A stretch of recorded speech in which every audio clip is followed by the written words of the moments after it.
करता हूं लोकप्रिय नेता, युवाओं की धड़कन माननीय सचिन पायलट जी को पधारे और हमारे संबोधित करें। माननीय सचिन पायलट जी।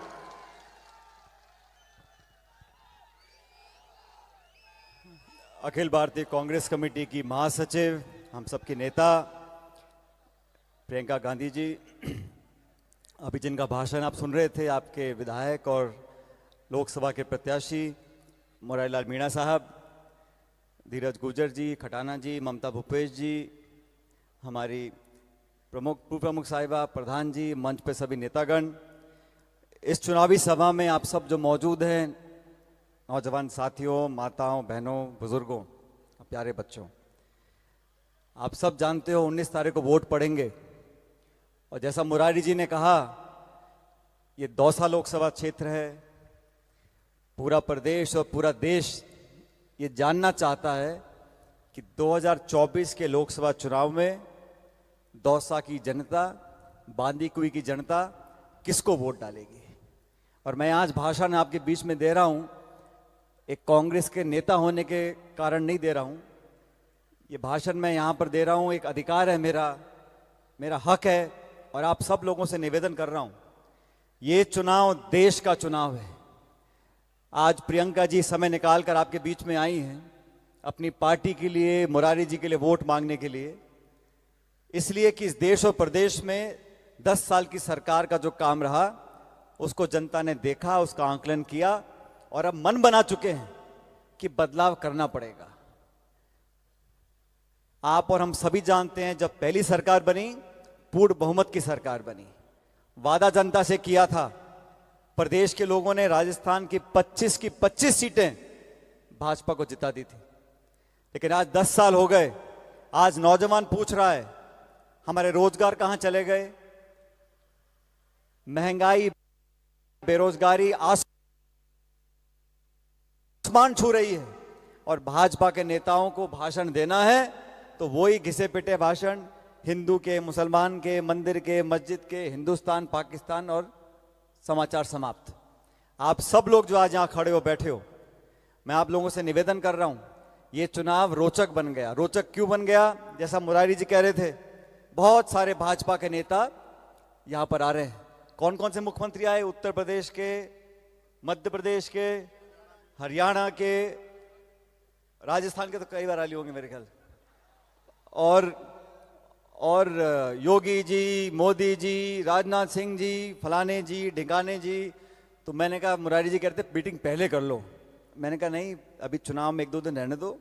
और इतने सब नेता आ रहे हैं बीजेपी के, मैंने कोई बड़ी बात नहीं है। और प्रियंका जी का समय लिया था 15 तारीख का, तो मैं जो हर जगह जो बात बोलता हूं आज बोल रहा हूं, इतने नेता भाजपा के आ गए, आज प्रियंका जी यहां भाषण देंगी बांदीकुई में, दौसा में, तो 100 सुनार की, 1 लोहार की। तो सब जितने भाषण दे गए सब बराबर हो जाएंगे। और यहां हमारे जिले के बहुत नेता हैं जो भाजपा से जीत कर गए हैं, वो गांव गांव डोल रहे हैं, कोई चावल बांट रहा है, कोई पानी पी रहा है, कोई कसम खा रहा है। तो मैं आप लोगों को कहना चाहता हूं कि इस लोकसभा के परिणाम से किसी का कोई मंत्री पद जाने वाला नहीं है। और मैं तो हाथ जोड़ के बोलता हूं, कोई मंत्री पद छोड़ना भी मत, बहुत मुश्किल से मंत्री बने हैं, बने रहना चाहिए। लेकिन ये चुनाव बहुत महत्वपूर्ण है साथियों, और बीजेपी की सरकार बनी राजस्थान में, हम लोग कामयाब नहीं हो सके। बहुत कम अंतर से कांग्रेस भाजपा का अंतर 1.5-2% का था। हम अच्छे विधायक जीत कर आए, 70-72 विधायक। लेकिन अब पूरे देश में जहां जहां भाजपा और कांग्रेस की टक्कर है, मैं कई जिलों में गया हूं, मैं जोधपुर, बाड़मेर, जयपुर, अलवर, माधोपुर, दौसा, हर जगह लोग बदलाव चाहते हैं। और दौसा के लोग, यहां मैं प्रियंका जी को बता रहा था, मेरा पहला चुनाव मैं लड़ा था 2004 में, 20 साल पहले, और आप लोगों ने 1.25 लाख वोट का अंतर देकर यहां से जिताया था, और उस बात का एहसान आज भी मेरे कंधों पर है। और इन 20 सालों में मैं अजमेर से भी सांसद रहा, अभी टोंक से विधायक हूं, लेकिन दौसा के लोगों के ऊपर, बांदीकुई के लोगों के ऊपर मेरा एक विशेष अधिकार मैं मानता हूं। आप लोगों ने मुश्किल समय में मेरा साथ दिया, हमारे परिवार का साथ दिया, पार्टी का साथ दिया, और पायलट साहब के समय से लेकर आज तक, जब तक परिसीमन नहीं हुआ था, यहाँ लगातार कांग्रेस पार्टी जीतती रही। मैं आज आप लोगों से निवेदन करने आया हूं, इस चुनाव में हमें वो ताकत, वो एकता और वो समय याद करना है जब यहां कांग्रेस का तिरंगा झंडा लहराता था। दुनिया की कोई ताकत यहां के चुनाव लड़ती थी, बड़े बड़े आके लड़ गए चुनाव, लेकिन कांग्रेस पार्टी चुनाव नहीं हारती थी। ये लोकसभा का चुनाव, मुरारीलाल मीणा जी हमारे उम्मीदवार हैं, लेकिन ये चुनाव हम मिलकर सब लड़ रहे हैं। ये हमारा चुनाव है। यहां का जो बटन दबेगा उसमें मेरे भी योगदान रहेगा, मेरा भी उसमें आपको हिस्सेदारी दिखेगी। इसलिए मेरा तो आपसे यही कहना है, अभी चुनाव में 2-3 दिन बचे, हो सकता है 2 दिन में और भी कोई नेता आ जाए भाषण देने के लिए, लेकिन आज मैं विशेष रूप से प्रियंका जी का धन्यवाद करना चाहता हूं। आज शायद संभवतः पहली बार वो बांदी कोई आई हैं, दौसा आई हैं। एक बार जोरदार तालियां से प्रियंका जी का स्वागत करें। और ये वो तालियां नहीं, ताली बजाते रहो, ये जीत की ताली है। मुरारीलाल मीणा जी को संसद में भेजना है दिल्ली में। और मैं दौसा में कह रहा था, आज सविता जी नहीं है, मैंने कहा सविता जी आपके लिए बहुत शुभ है। पहले वो चुनाव लड़ती हैं, कामयाब नहीं होती, फिर मुरारी चुनाव लड़ते हैं, चुनाव जीत जाते हैं। प्रियंका जी, सविता जी चुनाव लड़ी बांदी कुई से, नहीं जीत पाई, फिर मुरारी जी लड़े, विधायक बन गए।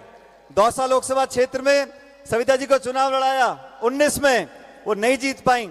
अब आपका नंबर आ गया, वो आपका रास्ता साफ करती रहती है जहां जहां वो जाती हैं और आप जीतते रहते हो। तो आपको पूरी शुभकामनाएं हम सब लोगों की हैं, लेकिन आप मेरा एक बात ध्यान रखना, अभी यहां बहुत सारे नेता गांव गांव डोलेंगे। मैं भी पूरे प्रदेश में घूम रहा हूं, हर जगह कांग्रेस मजबूत स्थिति में है, लेकिन सबकी नजर टिकी हुई है इस दौसा लोकसभा क्षेत्र पे। और मेरी बात ध्यान से सुनना, आने वाले समय की राजनीति में, आने वाले समय की राजनीति में अगर हम सब लोग अपनी भागीदारी चाहते हैं, अपना डंडा गाड़ना चाहते हैं, तो दौसा लोकसभा क्षेत्र से कांग्रेस को जिताना होगा, जिताना होगा, जिताना होगा। और ताली बजा के नहीं जीतेंगे, बटन दबाना पड़ेगा।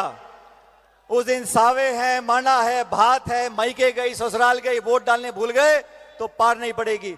19 तारीख को एक एक बूथ पर इस हाथ के निशान पर बटन दबाना है, और बटन जोर से दबाना है। अब दबाओगे तो हाँ बोलो, नहीं तो मत बोलो। दबाओगे सारे के सारे बटन 19 तारीख, आवाज नहीं आए, जोर से बोलो। और सुनो, 19 तारीख को पता नहीं प्रियंका जी कहां प्रचार कर रही होंगी, मैं कहां प्रचार कर रहा हूंगा, लेकिन 19 तारीख को जब सुबह बटन दबे, वो टी करके बोलती है मशीन, ईवीएम की मशीन, टी करके वो बटन इतनी जोर से दबाना, मैं जहां भी देश में मुझे टी की आवाज सुनाई पड़ जाए कि दौसा का बटन दब गया। और मुरारी जी को संसद में भेजना है, हमारे हाथों को ताकत देनी है। मैं एक बार पुनः प्रियंका जी का बहुत बहुत धन्यवाद देना चाहता हूं कि आप समय निकालकर आज हम सबों को संबोधित करने के लिए आई हैं। और प्रियंका जी, मैं इस तमाम जनता की तरफ से, यहाँ बहुत सारे ऐसे साथी हैं जिनको पहले मैं नौजवान दिखता था, दुबले पतले थे, अब कुछों का पेट निकल गया, कुछ के बाल धौले पड़ गए, किन्हीं के बच्चे बड़े हो गए, लेकिन ये एक ऐसा परिवार है, दुख और सुख में हम लोग हमेशा साथ खड़े रहे, और अच्छे बुरे समय में एक दूसरे का हमने संबल बांधा, एक दूसरे को मदद करी। आज उसी रिश्ते, उसी नाते की दुहाई देते हुए मैं आपसे मुरारी जी के लिए वोट मांग रहा हूं। मुझे पूरा विश्वास है कि 36 कौम के लोग, भूल जाओ ये जातिगत गठबंधन। पत्रकार रोज लिखते रहते हैं, इतने मीणे, इतने राजपूत, इतने गुर्जर, इतने ब्राह्मण, इतने बैरवा, हम सब 3600 कौम के लोग एक मुट्ठी में बंद होकर कांग्रेस पार्टी को जिताकर भेजेंगे, तिरंगे की लाज रखेंगे। और मुरारी जी ने वो आपने विधायक बना दिया, मंत्री बना दिया, अब एक बार मैंने कहने पे सांसद बना दो, आगे हिसाब किताब बाद में करते रहेंगे। तो मैं आप सबका धन्यवाद देना चाहता हूं, और बहुत अदब से हम सबके नेता प्रियंका जी को मैं आमंत्रित करता हूं, वो आए और आप सब लोग संबोधित करें। बहुत बहुत धन्यवाद। जय हिंद, राम राम साहब।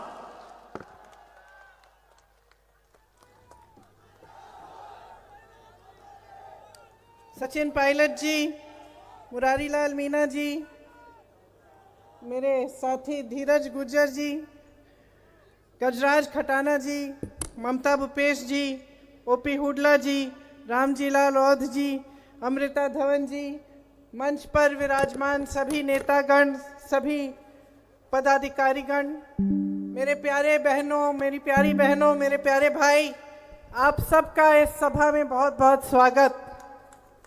राम राम सा।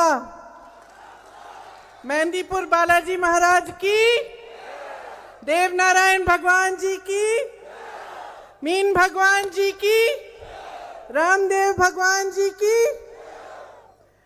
ये पंडित नवल किशोर जी की धरती है, सचिन पायलट जी के पिताजी की धरती है, जिन्होंने आजीवन आपकी सेवा की। आज यहाँ पहली बार आने का मौका मिला है, चुनाव का समय है। खास तौर से चुनाव के समय मुझे हमेशा लगता है कि जनता से सच सच बात करनी चाहिए, सीधी सीधी बात करनी चाहिए। भाषण आप सब बता रहे थे कि कितने लोग आए हैं, कितने बड़े बड़े नेता आए हैं, सबने आपको अच्छा खासा भाषण दिया होगा, आपने सुना होगा। तो भाषण आपने बहुत सुन लिए हैं, मेरे से कुछ सीधी सीधी बातें सुन लीजिए और कुछ सच्चाइयाँ जो हैं आज देश की, वो आप ठीक से समझ लीजिए। इनको समझने से आप ही का फायदा होगा, क्योंकि ये देश आपके जागरूकता के बल पे बना। जो हमारा स्वतंत्रता संग्राम था वो कैसे बना, कैसे हुआ? हमारे जो नेता थे उन्होंने जनता को साथ कैसे लिया? क्योंकि जनता जागरूक बनी, जनता समझ पाई कि एक साम्राज्य है, कि हमारे साथ ठीक बर्ताव नहीं हो रहा है, हमें बदलाव लाना है। जागरूक होने से ही एक आंदोलन बना। और सिर्फ महात्मा गांधी जी, जवाहरलाल नेहरू जी जैसे बड़े बड़े नेता नहीं थे इस आंदोलन में, आपके पूर्वज थे इस आंदोलन में, किसान थे, उस समय के जो नौजवान थे, सब आंदोलन के हिस्से इसलिए बने क्योंकि उनको ये समझ में आई बात, ये जागरूकता उनमें आई कि हमारे साथ गलत हो रहा है। इसलिए जब मैं कहती हूँ कि आपसे मुझे सच्ची बात करनी है, मैं चाहती हूँ कि आप भी जागरूक बने और ध्यान से मेरी बातों को सुने। देखिए, मोदी जी यहाँ आए, भाषण सुना आपने उनका? नहीं सुना?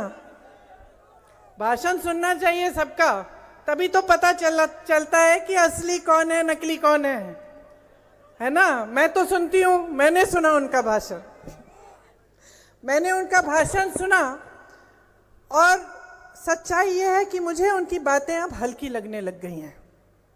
हो सकता है शुरू में उनकी इच्छा थी कि कुछ करेंगे, लेकिन 10 साल बाद, इतने सारे झूठे वादों के बाद, इतनी सारी बड़ी बड़ी बातें करने के बाद फिर भी आज रोजगार नहीं है देश में, आज महंगाई इतनी बढ़ रही है, पूरा नहीं कर पाए।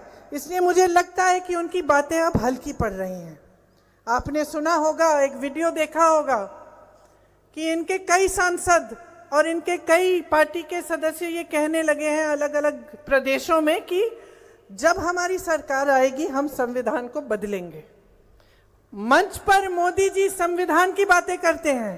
कल भीमजी राव अम्बेडकर जी का जन्म दिवस था, उनके बारे में खूब बातें की, संविधान की बातें की, लेकिन अपने लोगों से कहते हैं कि तुम जाओ, जनता के बीच जाओ और बोलो कि हम संविधान को बदलेंगे। तो सोचिए ये क्यों हो रहा है? ये बातें जो इनके लोग इधर उधर से उभारते हैं, आस्ते आस्ते जनता के मन में डालते हैं, और बाद में जब सरकार आती है तो ये ऐसे निर्णय लेते हैं जो जनता के खिलाफ होते हैं।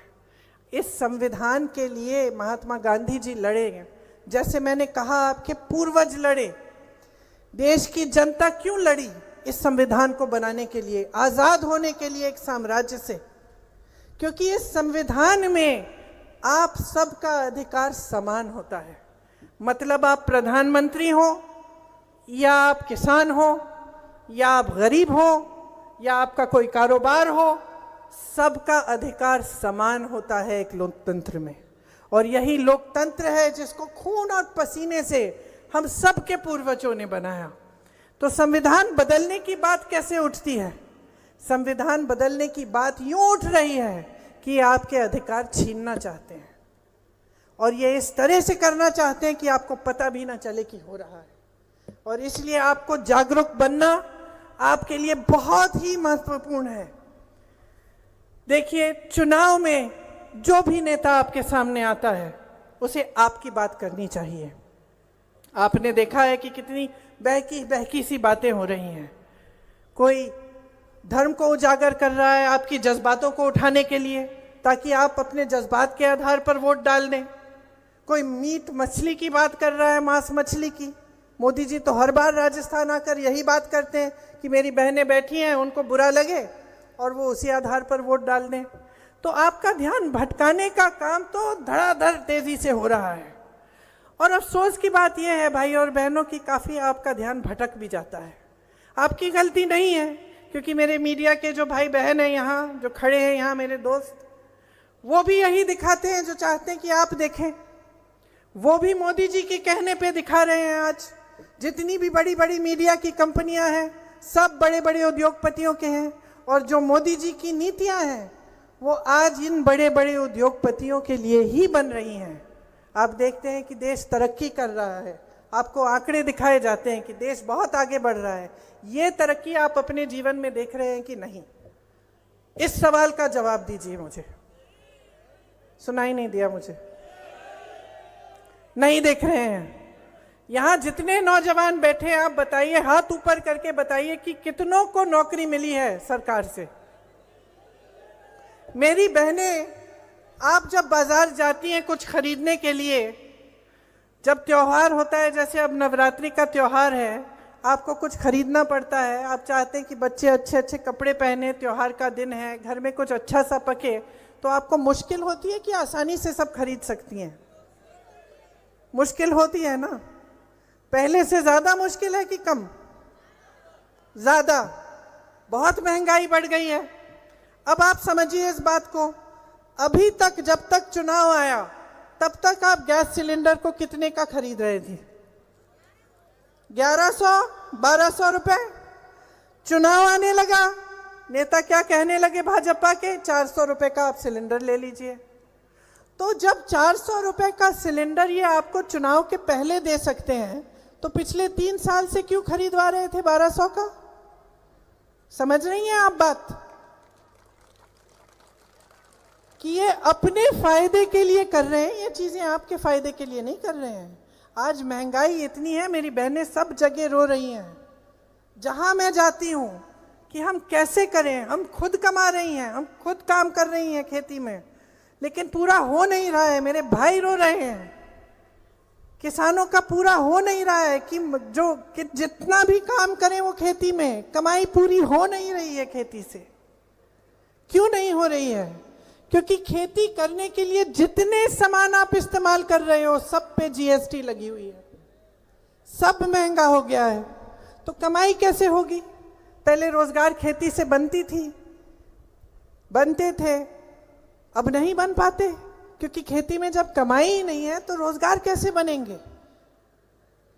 है कि नहीं? आप सर हिला रहे हैं, ठीक बात कह रही हूं मैं? कमा नहीं पा रहे हो। जो पलायन करके जा रहा है शहर में, वो कमा नहीं पा रहा है। वो कहते हैं हमें कि भाई हम कमा रहे हैं, हमारी बीवियां काम कर रही हैं, बच्चे कमा रहे हैं, लेकिन पूरा ही नहीं हो रहा है, क्योंकि महंगाई इतनी बढ़ चुकी है। ये जीएसटी हर चीज पे लगी हुई है, और ये सब गरीबों के लिए है। बड़े बड़े उद्योगपति फूल रहे हैं, फल रहे हैं। अरे उनके तो लोन माफ किए जा रहे हैं, वो कर्ज लेते हैं, बैंक मांगता ही नहीं है वापस पैसे। मोदी जी ने उनको पूरी छूट दे रखी है, 16,000 करोड़ रुपए की छूट का कर्ज माफ किया है बड़े बड़े उद्योगपतियों का।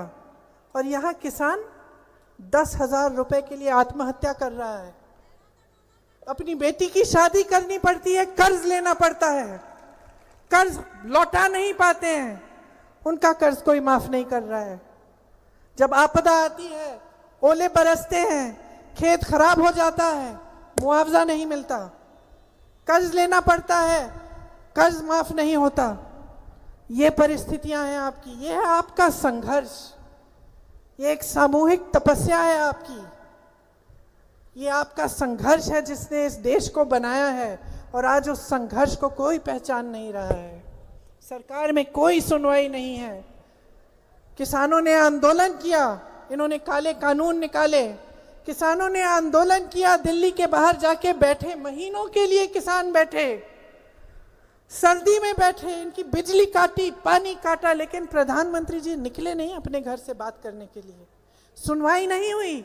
सुन तो लेते, अगर नहीं करना था उनका काम, काले कानून वापस नहीं लेने थे, तो कम से कम सुनवाई कर लेते।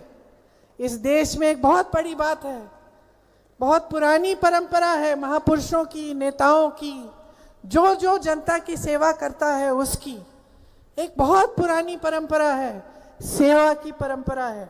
और उस सेवा की परंपरा की सबसे बड़ी चीज यह है कि सुनवाई होती थी, चाहे कितना भी बड़ा नेता हो।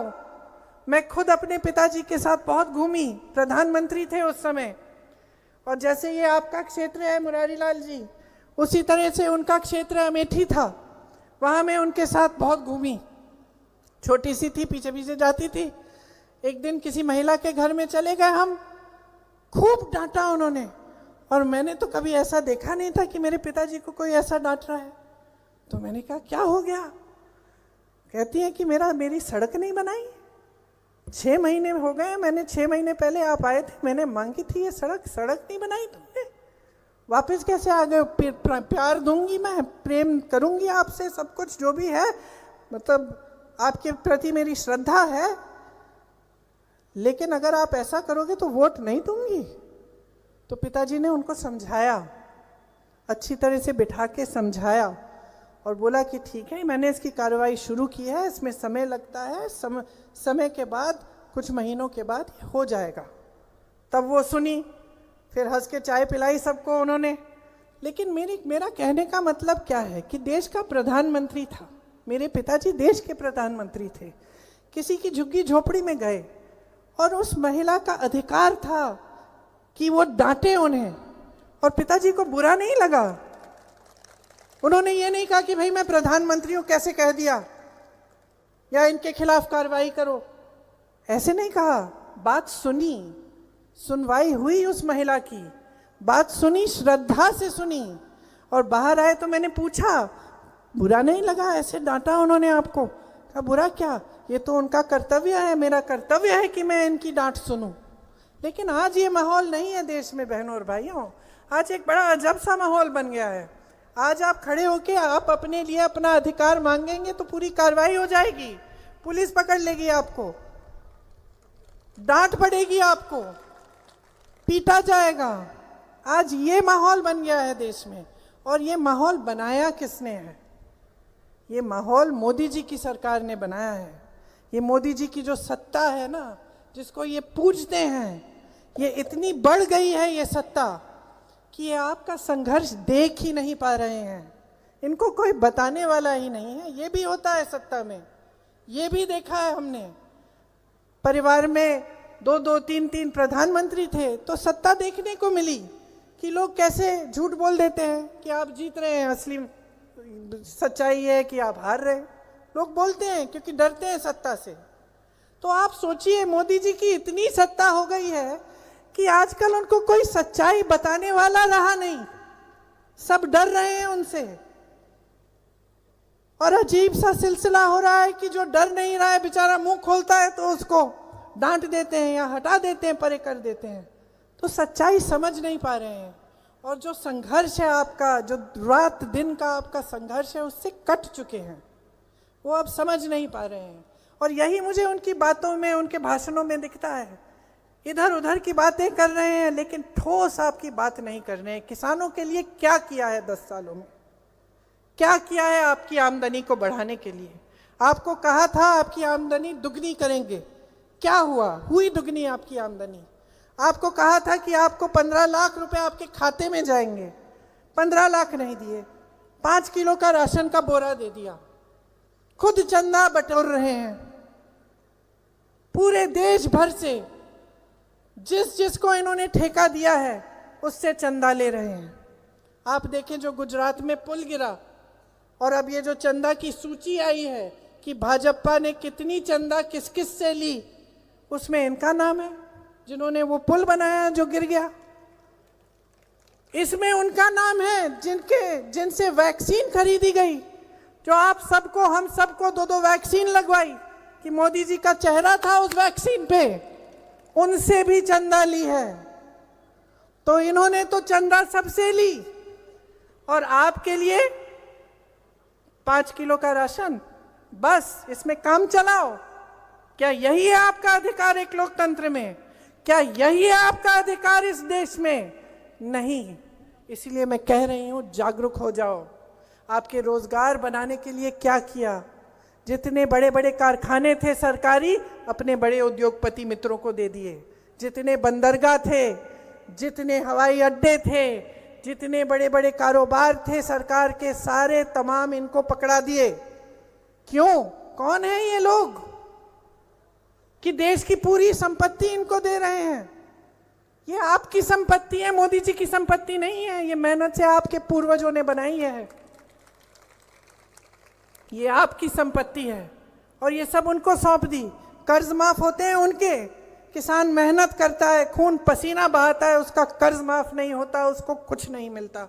आपके बेटे मेरे साथ अभी हेलीकॉप्टर में सीआरपीएफ के एक अफसर थे, वो मुझे बता रहे थे कि उनके इलाके में 17 साल की उम्र से बच्चे दौड़ लगाना शुरू करते थे, मेहनत करना शुरू करते थे कि हम सेना में भर्ती होंगे, सेना में भर्ती होंगे। भर्ती होने के बाद, सेना में नौकरी करने के बाद भी जब घर आएंगे, हम अपने माता पिता की देखभाल कर पाएंगे। उनके दिल में देशभक्ति की भावना है, दिल में ये भावना थी कि हम अपने देश के लिए अपनी जान देने के लिए तैयार हैं। मैंने खुद अपनी आंखों से भी देखा उत्तर प्रदेश में, धीरज शायद तुम थे उस समय मेरे साथ, कि रात के 3-4 बजे जब अंधेरा छाया हुआ है, सूरज उगा नहीं है, नौजवान बच्चे जिनकी अभी उम्र भी नहीं है भर्ती होने के लिए, दौड़ लगा रहे हैं। मैंने पूछा क्या कर रहे हो? दौड़ लगा रहे हैं दीदी, सेना में भर्ती होना है। मोदी जी ने क्या किया? उन उम्मीदों को, उन आशाओं को क्या हुआ? मोदी जी ने तोड़ डाला। अग्निवीर जैसी स्कीम लाए। अब मुंबई में हम यात्रा कर रहे थे, एक लड़का आया, वही कुछ 21 साल का होगा, 20-21 साल का होगा, या हो सकता है उससे भी कम। रो रहा था, कह रहा था दीदी 2 बार मेरा नाम सूची में आ गया है, 2 बार, लेकिन मेरा हिम्मत नहीं हो रही है। 5 सालों के लिए मैं क्या करूंगा, जाके वापस आके क्या होगा? तो मैंने कहा माता पिता क्या कहते हैं? कहा पिताजी कह रहे हैं कि मत जाओ, कोई फायदा नहीं है। तो मैंने कहा मैंने सुना कि बहुत सारों के साथ ये हो रहा है। तो उन्होंने कहा बिल्कुल दीदी, ये जो अग्निवीर स्कीम है, इसकी वजह से हम सेना में जाना ही नहीं चाह रहे हैं। चाहे हमने कितना परिश्रम किया हो, कितनी मेहनत की हो, हम जाना नहीं चाह रहे हैं। रोजगार पैदा करने के जितने माध्यम थे वो लगभग बंद हो गए हैं। ये छोटे कारोबार, छोटे बिजनेस, छोटी दुकानें, जैसे बहुत छोटे छोटे व्यापारी बनाते हैं, उससे रोजगार मिलता है। मैंने खेती किसानी की बात की, खेती किसानी से रोजगार मिलता था। छोटे कारोबार की कमर तोड़ दी, जीएसटी लाए, नोटबंदी लाए। अब बताइए, नोटबंदी में आपको खड़ा कर दिया कतार में, ठीक है, अब तो 8 साल पुरानी बात है, ये तो भूल भी गए होंगे आप, क्योंकि आपने देशभक्ति की भावना से वो काम किया। जब आपको कहा गया कि काला धन आ रहा है, तो आपने कहा चलो मैं भी अपने देश के लिए जितने पैसे हैं मेरे पास, मैं ले जाता हूँ बैंक में बदलने। मेरी बहनें बैठी हैं, मेरी एक बच्चों की अध्यापिका थी, उन्होंने मुझे बताया कि उनकी माताजी, 85 साल की माताजी ने कुछ पैसे इकट्ठे करके अपने पलंग के नीचे रखे हुए थे, और वो कह रही थी कि उस समय की बात बता रही हूँ मैं, जब नोटबंदी हुई। तो उन्होंने मुझे कहा कि सोचिए कि मुझे भी नहीं मालूम था कि उन्होंने छिपा के थोड़े थोड़े पैसे इकट्ठे किए थे। तो जब नोटबंदी के समय सबको अपने पैसे निकालने पड़े, तो मैंने पूछा माँ ये क्या रखा है? तो उन्होंने कहा मैंने अब थोड़ा सा सोचा कि मैं अपने पोती पोतियों के लिए कुछ खरीद लूँगी, तो मैंने थोड़ा थोड़ा हमेशा कभी कभी मौका मिला तो इकट्ठा कर लिया। वो सारे पैसे नोटबंदी के समय आपने लौटाए, लौटाए कि नहीं? आपने लौटाए, आपसे मांगे गए। मोदी जी ने खुद कहा देशभक्ति के लिए काला धन आएगा। फिर क्या हुआ? 8 साल बाद काले धन की सूची निकल आई कि किसने कितनी चंदा ली। ये लोग कहते हैं कि कम से कम, इनका जवाब देखिए कि कम से कम सूची तो है। पहले पता नहीं चलता था कि राजनीतिक दल किससे चंदा ले रहे हैं, अब सूची तो है। लेकिन सूची में देखिए, जरा पढ़ लीजिए, जागरूक बन जाइए, पढ़ लीजिए उस सूची को। उसमें कितने नाम हैं। आप जैसे मैंने कहा, कोविड के वैक्सीन वालों के, पुल के ठेकों वालों के, जिन्होंने सड़कें बनाई हैं, उनको जिनको ठेका दिया उससे चंदा लिया। आपको याद है वो कविता जो बचपन में सुनाई जाती थी हमें, चंदा मामा दूर के? याद है? वही चंदा मामा दूर के, खूब खाए पूर के, खुद सोनी की थाली में खाए और जनता को टूटी हुई प्याली में खिलाया। यही हो रहा है आपके साथ आज।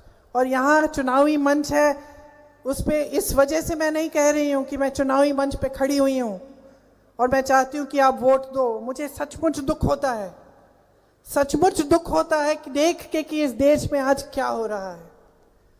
आपके पूर्वजों की तरह मेरे पूर्वजों ने भी जान दी है इस देश के लिए। मैंने भी शहादत देखी है अपने पिता की, अपनी दादी जी की। आज जीवन उन्होंने आपके लिए काम किया, सेवा के भावना उनके दिल में थी। ये जो हमारी पुरानी परंपरा है, हमारी हिंदू धर्म की परंपरा है, हम किसको पूजते हैं बताइए? हमने भगवान राम को पूजा, क्या भगवान राम के पास सत्ता थी इसलिए हमने पूजा? आज तक हम उनको पूजते हैं, क्यों? क्योंकि उनके पास सत्ता थी? उनके पास सत्ता नहीं थी। क्योंकि हम उनको इसलिए पूजते हैं क्योंकि एक नैतिक आधार डाला उन्होंने, नैतिकता थी, जनता के प्रति श्रद्धा थी, सेवा थी, तपस्या थी, इसलिए पूजा हमने। इसलिए आज तक हम उनको पूजते हैं। हमारे जितने भी महापुरुष रहे हैं, जितने भी भगवान रहे हैं, उन्होंने क्या किया? सत्ता को त्यागा। हमने सत्ता को कभी नहीं पूजा। ये हमारा धर्म कभी नहीं रहा है। चाहे भगवान राम को देखिए, चाहे महाभारत को पढ़िए, क्या पांडवों के पास सत्ता थी? नहीं थी सत्ता।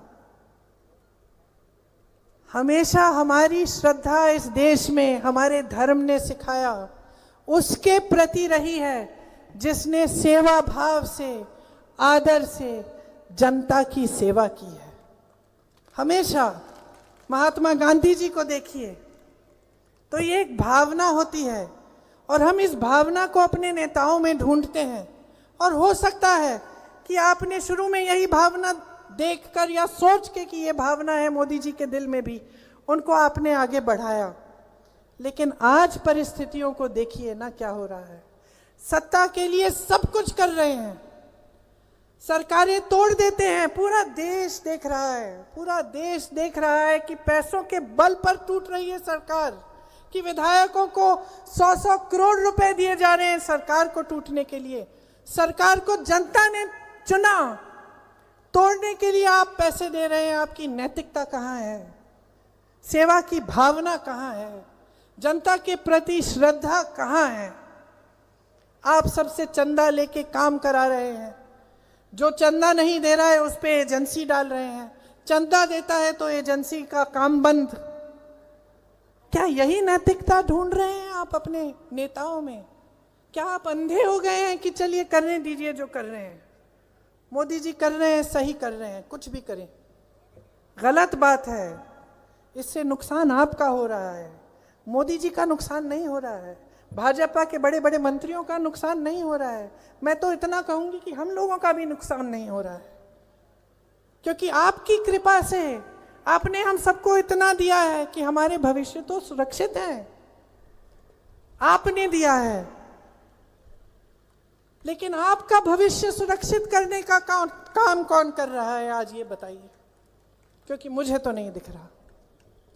न रोजगार बन रहे हैं, महंगाई बढ़ती चली जा रही है, न किसानों की कोई मदद है, श्रमिक सबसे शोषित है। यहाँ पे आप खड़े हैं, पुलिस के अधिकारी खड़े हैं, पेंशन का क्या हुआ? आपको पेंशन क्यों नहीं मिल सकता? जहां जहां कांग्रेस के प्रदेश सरकार है आपको पेंशन पुराना मिल रहा है, लेकिन भाजपा की सरकारें क्यों नहीं दे रही हैं आपको पेंशन? आपके प्रति कोई श्रद्धा नहीं है, सैनिकों के प्रति कोई श्रद्धा नहीं है, जो सीमा पे खड़े होकर हमारी रक्षा कर रहा है, जान देने के लिए तैयार है, उसको अग्निवीर पकड़ा दिया आपने। और अडानी जी को देश के सारे हवाई अड्डे, देश के सारे बंदरगाह, उनकी शादियां देखी आपने। एक बड़े उद्योगपति की अभी शादी, बेटे की शादी हुई, आप सबने देखा ना। कहीं कुछ आ रहा है कि कितने बड़े गहने हैं, कहीं लाखों या करोड़ों के कपड़े हैं, तो कहीं कुछ। किसान कैसे शादी कराता है अपनी बेटी का? मैं आपसे पूछ रही हूं, कैसे शादी कराते हो? आज जो माहौल है इस देश में, कैसे शादी कराते हो? कर्ज लेते हो कि नहीं? लेना पड़ता है ना। तो ये परिस्थितियां हैं, ये संघर्ष है आपका। इस संघर्ष को आप नहीं पहचानोगे तो सरकार कभी नहीं पहचानेगी। ये असलियत है आज इस देश की, कि ये देश का गरीब और गरीब होते चले जा रहा है। और जो बड़े बड़े गिने चुने उद्योगपति हैं, जो इनके मित्र हैं, वो आगे बढ़ते चले जा रहे हैं, उनको पूरी देश की संपत्ति दी जा रही है। तो जब आपकी पुरानी परंपरा है, आपकी धार्मिक परंपरा है, सामाजिक परंपरा है कि आप अपने नेताओं में सेवा भाव ढूंढें, आपके प्रति श्रद्धा ढूंढें और मांगें, तो आज क्या हो गया है? आज आप सब कुछ देख के चुप क्यों हैं? आप क्यों कह रहे हैं कि ये सब ठीक है?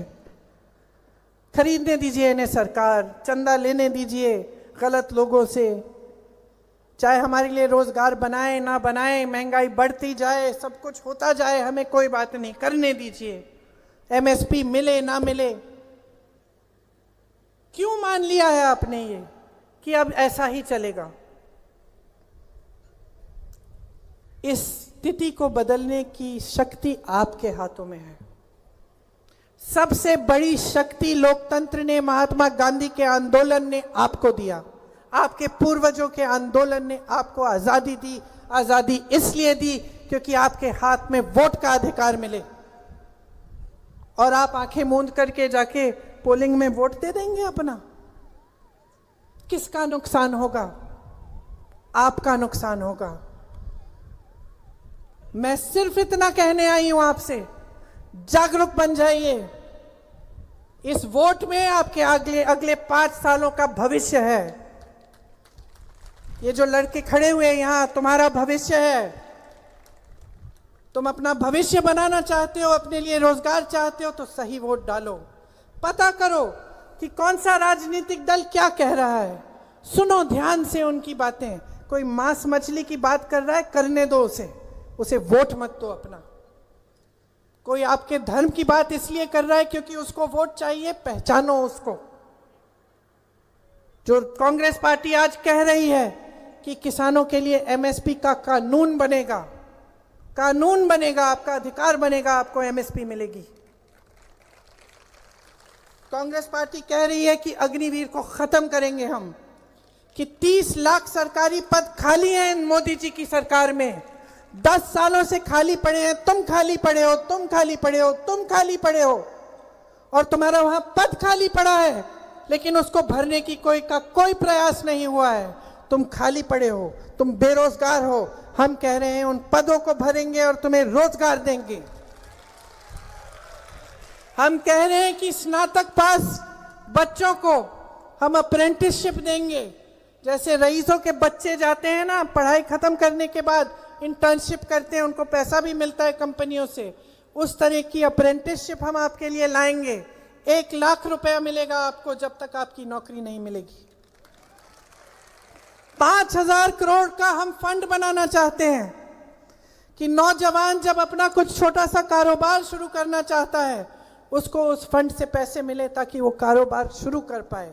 क्योंकि हम चाहते हैं कि छोटी जो कारोबार हैं और मध्यम जो कारोबार हैं, उनको हम मजबूत बनाएं ताकि रोजगार बने। एक जॉब कैलेंडर बनेगा। पेपर लीक का बड़ा नुकसान होता है, मैं जानती हूं कितनी मेहनत करते हैं आप। जब मैं यूपी में काम कर रही थी, मैंने बहुत देखा, कुछ बच्चे तो 6-6 सालों के लिए इंतजार कर रहे थे। पेपर लीक हुआ, फिर से दिया, फिर से फीस भरी, फिर से ट्यूशन किया, फिर से लीक हुआ, फिर भी नियुक्ति नहीं हुई। हम एक जॉब कैलेंडर बनाना चाहते हैं जिसमें शुरू से अंत तक एग्जाम का दिन, रिजल्ट का दिन, नियुक्ति का दिन पहले से तय हो जाए। कोई अधिकारी या कोई उसके साथ आगे पीछे करने की कोशिश करे तो उस पर सख्त कार्रवाई हो। और पेपर लीक के खिलाफ हम एक कानून बनाएंगे कि अगर किसी ने उस चीज को किया तो सख्त कार्रवाई होगी। मेरी बहनें यहाँ बैठी हैं, सबसे ज्यादा आप सहती हैं, सबसे बड़ा बोझ आपके कंधों पे है। चाहे आप मेरी पुलिस की बहनें, आप मुस्कुरा रही हैं, आप दिन रात काम करती हैं, फिर भी घर जाती हैं तो बच्चों को संभालती हैं ना, फिर भी आप ही देखती हैं ना कि सबको खाना मिला, कि बच्चे ठीक हैं, पढ़ाई की। सबसे ज़्यादा बोझ महिला उठाती है, चाहे वो खेती में काम करे, चाहे वो नौकरी करे, चाहे वो पुलिस में भर्ती हो, लेकिन बोझ तो वही उठाती है पूरे समाज का। हम इस बात को समझ रहे हैं और हम जान रहे हैं कि इन 10 सालों में मोदी जी ने महिलाओं के लिए बड़ी बड़ी बातें तो की, लेकिन कोई ठोस कदम नहीं उठाए। तो हम चाहते हैं कि हर परिवार में जो सबसे बड़ी महिला है उसको सालाना 1 लाख रुपए मिले ताकि उसकी थोड़ी बचत हो जाए। 50% जो सरकारी भर्तियां हैं उसमें से 50% महिलाओं को मिलेंगी। मतलब महिलाओं के लिए हम आरक्षित करेंगे, चाहे जितने जो पहले के आरक्षण है उसी के तहत। फिर यहाँ पे चिरंजीवी योजना थी, अब आपने सरकार बदल दी, क्या हुआ कौन बताएगा? लगभग बंद होने के कगार पे है। जो 25 लाख का मुफ्त इलाज मिलने लगा था आपको, वो अब 5 लाख तक आ गया है। तो हम चाह रहे हैं कि पूरे देश में हम ऐसी स्कीम लाएं कि 25 लाख रुपए तक सबका मुफ्त का इलाज हो, स्वास्थ्य की सुविधाएं पूरी मिलें। मैंने किसानों की बात की, आपके ऋण माफी की बात की। आपको मालूम होगा कि कहाँ कांग्रेस की जहाँ सरकारें हैं वहाँ पे किसानों के ऋण माफ किए गए हैं। हम देश भर में किसानों के ऋण को माफ करने के लिए एक आयोग बनाएंगे जो स्थायी आयोग होगा। ऐसा नहीं होगा कि एक समय ऋण सबके माफ हो गए, लेकिन जिसका ऋण है वो उस आयोग में जाकर अपने ऋण माफ लगातार करा पाएंगे। फसल का जो नुकसान होता है उसका मुआवजा आजकल आपको मिलता नहीं ठीक ढंग से। आपके फसल के नुकसान के मुआवजे के लिए 30 दिन के अंदर अंदर पूरा मुआवजा मिलने के लिए हम कानून बनाएंगे। नई कृषि की आयात निर्यात की नीति बनाएंगे। भूमिहीनों को हम जमीन का वितरण करेंगे उनके लिए, और गांव के किसानों को मजबूत करने का पूरा प्रयास ऐसा करेंगे कि जितने भी कृषि में इस्तेमाल होने वाले सामान हैं उनकी जीएसटी हटाई जाएगी, वो जीएसटी से मुक्त हो जाएंगे। तो ये सब काम हम आपके लिए करना चाहते हैं। अब आप कहेंगे कि भाई मंच पे खड़े होके तो कुछ भी कह सकते हैं, आपने तो सुना है मोदी जी से बहुत बड़ी बड़ी बातें की आपके सामने, फिर कुछ करके नहीं दिखाया। जब जब चुनाव आया तो फिर इधर उधर की बातें, मांस मछली धर्म जाति की बातें शुरू। तो ये प्रमाण क्या है कि ये जो प्रियंका गांधी आपके सामने खड़ी होके बोल रही है या सचिन पायलट जी बोल रहे हैं, हम ये करके दिखाएंगे। इसका प्रमाण ये है, आप देखिए कि कांग्रेस की सरकारें किस प्रदेश में है और वहाँ क्या काम हो रहा है। कांग्रेस की सरकार कर्नाटका में बनी, हमने चुनाव से पहले गारंटी दी थी कि महिलाओं को 2000 रुपये हर महीने मिलेंगे, वो आज मिल रहे हैं। हमने छत्तीसगढ़ में कहा था ओपीएस लागू होगा, ओपीएस लागू हुआ वहाँ पे जब हमारी सरकार थी। हमने हिमाचल में कहा कि ओपीएस लागू होगा, आज लागू है। हमने हिमाचल में कहा कि 1500 रुपये हर महीने महिलाओं को मिलेंगे, वो देना शुरू कर दिया है। तो आपको जागरूक बन के देखना चाहिए कि ये जो कह रहे हैं इसमें सच्चाई है कि नहीं। आपको पता चलेगा कि कांग्रेस की जहाँ जहाँ सरकार है वहाँ हम काम करके दिखा रहे हैं। हम समझते हैं कि ये देश आस्था का देश है। हमारी आस्था आपसे जुड़ी है, आप देश की जनता हो। मैंने पहले ही कहा कि हमें आपने बहुत कुछ दिया, तो जितनी भी सेवा हम करेंगे आपकी, चाहे जितनी भी पीढ़ी आपकी सेवा में लगे वो कम होगा, आपका ऋण हम नहीं चुका पाएंगे। आस्था का प्रमाण, हमारा धर्म क्या कहता है कि आस्था का प्रमाण क्या है? आस्था का प्रमाण त्याग होता है कि नहीं? सत्ता को पकड़ के रखना नहीं होता है। तो पहचान लीजिए कि क्या हो रहा है, पहचान लीजिए कि देश में जो सरकार चल रही है वो सिर्फ अपने लिए, अपने बड़े बड़े उद्योगपति मित्रों के लिए, सत्ता में रहने के लिए चल रही है। खुला सबके सामने बोल देते हैं कि हम सरकार तोड़ डालेंगे, आपने वोट दिया कोई बात नहीं, हम इसको तोड़ देंगे। सब जानते हैं कि कैसी तोड़ी जा रही है, पैसों के बल पर। तो आज जो आस्था मेरे दिल में आपके प्रति है, इस देश के जनता के प्रति है, उसको मन में रखते हुए मैं आपके सामने खड़ी हूं। और मैं फिर से आपको सिर्फ ये बात कहना चाहती हूं कि ये देश आगे बढ़ा है क्योंकि आप जागरूक रहे हैं। आप आसपास के देशों को देखिए, पाकिस्तान को देखिए, आसपास के सब देश जो है, श्रीलंका को देखिए, नेपाल को देखिए। क्या भारत देश की तरह आगे बढ़े? नहीं बढ़े। यहाँ हम इसलिए आगे बढ़ पाए क्योंकि हमारे देश में लोकतंत्र है। हम इसलिए आगे बढ़ पाए क्योंकि हमारे नेताओं ने, जो राजनीतिक दल आए, जो सरकारें बनी, वो हमेशा जनता को आगे सबसे सर्वोपरि रखकर जनता के लिए काम करने का उन्होंने काम किया। और वो ये समझे कि जब तक जनता मजबूत नहीं होगी, जब तक जनता सशक्त नहीं होगी, तब तक ये देश आगे नहीं बढ़ेगा। लेकिन आज उसका उल्टा हो रहा है।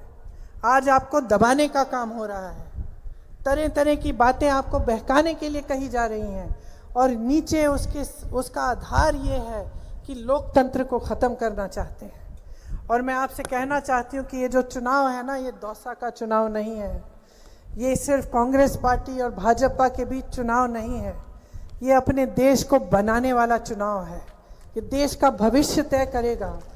ये जो संविधान को ख़त्म करने की बात करते हैं, इससे आपके अधिकार कमज़ोर होंगे, आपके अधिकार खत्म होंगे। जो सब आप मांगते हैं अपने लिए, वो आप मांग भी नहीं पाएंगे। ये जो वोट है, क्या पता ये वोट भी खत्म न कर डाले। तो जागरूक रहिए। ये संविधान आपको बचाता है, आपको अधिकार देता है, आपके देश को, हमारे देश को मजबूत बनाता है। इसीलिए इस संविधान को बचाने का चुनाव है ये। तो ये बात आप एकदम गहराई से समझ लीजिए। और जब इस बात को आप गहराई से समझेंगे और आप समझेंगे कि इस संविधान का आपके जीवन में क्या, इस संविधान से आपके जीवन में क्या मिला है और आपके जीवन में इसकी क्या भूमिका है, तब आप समझेंगे कि इस चुनाव में आपको इधर उधर बिल्कुल नहीं देखना है, इनकी बातों में बिल्कुल नहीं पड़ना है। आपको याद है महाभारत में जब अर्जुन ने निशाना मारा तो मछली की आंख को देख के निशाना मारा। उनका ध्यान न इधर गया न उधर गया, सिर्फ मछली की आंख दिखी उन्हें। उसी तरह आप सब जितने भी लोग यहाँ खड़े हैं, अर्जुन बन जाओ। मेरी बहनें, आप भी अर्जुन बन जाओ। अपना ध्यान अपने ऊपर और कहीं नहीं, किसी नेता पे नहीं, किसी राजनीतिक दल पे नहीं, किसी की बातों पे नहीं, किसी मांस मछली की बातों पे नहीं, धर्म की बातों पे नहीं, जाति की बातों पे नहीं, अपने भविष्य पर अपना ध्यान रखो। आपका भविष्य मजबूत कौन बनाएगा? आपका भविष्य मजबूत कैसे होगा? कौन सा ये राजनीतिक दल है जिसने काम करके दिखाया है और जो आपके लिए काम करके दिखाएगा? इसी पे अपना ध्यान रखो, अपने भविष्य को मजबूत बनाओ, जागरूक बनो और इस देश को इन लोगों से बचाओ। यही आग्रह है मेरा, क्योंकि जो हो रहा है वो गलत हो रहा है। आप इस बात को आज समझेंगे या 5 साल बाद समझेंगे और भुगतने के बाद, या फिर 10 साल बाद समझेंगे, ये आपके हाथों में है। अगर आप आज जागरूक बन जाएं तो मैं दावे के साथ कह सकती हूं, एक भी भाजपा का सांसद नहीं बनेगा। ये देश आपका है, आपने हमेशा देश की हिफाजत की है, आपने अपने बच्चों को सरहद पे भेजा है। राजस्थान के बच्चे, हरियाणा के, उत्तर प्रदेश के, उत्तराखंड के सबसे ज़्यादा सैनिक हैं। आप अपनी देश की हिफाजत जिस तरह करते हैं उसी तरह अपनी वोट की हिफाजत करो, अपने भविष्य की हिफाजत करो। तो जिस दिन आप वोट डालने जाएंगे मेरी बातों को याद रखिए, मैं आपकी भलाई के लिए बोलने आई हूँ। मैं चाहती हूँ कि आपके बड़े बच्चे भी बड़े हों, अच्छी तरह से फूले फलें, उनका भविष्य मजबूत बने, और यही हम सब चाहते हैं जितने भी मंच पर नेता बैठे हैं। तो आज आपके हाथों में एक बहुत बड़ी जिम्मेदारी है, उसको पूरे विवेक से निभाइए और अपने आप को, अपनी ही शक्ति को पहचानते हुए अपने आप को मजबूत बनाइए। आपने बहुत ध्यान से मेरी बातें सुनी, काफ़ी लंबी बातें भी कर ली मैंने। आपका बहुत बहुत धन्यवाद। एक बार जोर से मेरे साथ बोलिए, जय हिंद। एक और बार, जय हिंद, जय हिंद। धन्यवाद।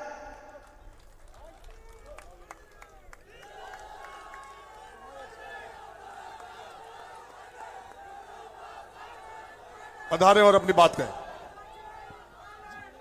बांदीकुई में पधारी एआईसीसी की general secretary Priyanka Gandhi ji, AICC के जनरल सेक्रेटरी और छत्तीसगढ़ इंचार्ज सचिन पायलट जी, हमारे प्रत्याशी भाई मुरारीलाल मीणा जी, सभी बाहर से पधारे सभी अतिथिगण और दूर दूर से पधारे सभी साथियों। देखिए, सभी लोगों ने, आपने प्रियंका जी का, सचिन जी का